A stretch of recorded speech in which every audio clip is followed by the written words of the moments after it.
कृष्ण कह रहे हैं जब जब धर्म की हानि होती है, अधर्म का बोलबाला चढ़ता है, तब तब वो प्रकट होते हैं धर्म की रक्षा के लिए। तो अनुराग ने कहा वो धर्म ही क्या जिसकी हानि हो जाए। धर्म की हानि निस्संदेह हो सकती है।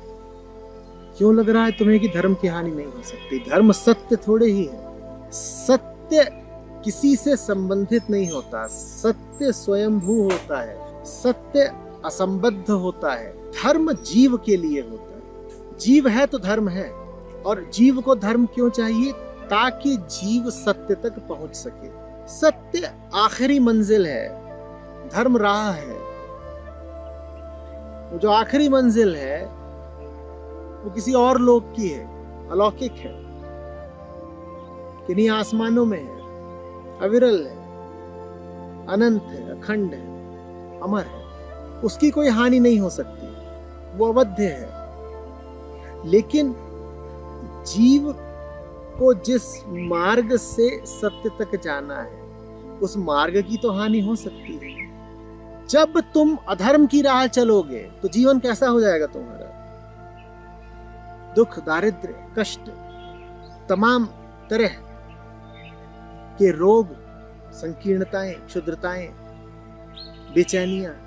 जब अधर्म इतना बढ़ जाता है तो उसी अनुपात में फिर जीव की बेचैनी बढ़ जाती है।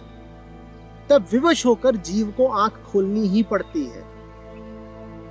तब विवश होकर के सपना अपना तोड़ना ही पड़ता है, बिस्तर छोड़ना ही पड़ता है। तब विवश होकर के मानना ही पड़ता है कि जैसा हम जी रहे हैं और जिस राह हम चल रहे हैं वो राह गलत है।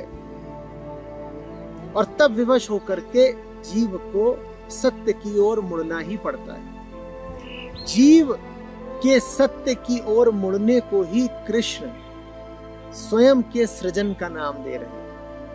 रोशनी के इस प्रादुर्भाव को ही सत्य का अवतरण कहते हैं। कृष्ण आवश्यक नहीं है कि तुमसे बाहर कोई चलते फिरते जीते जागते मनुष्य हो। तुम्हारी आंख के खुलने का नाम ही कृष्णत्व है। कृष्ण तुम्हारी आंख से हटकर कुछ और नहीं है।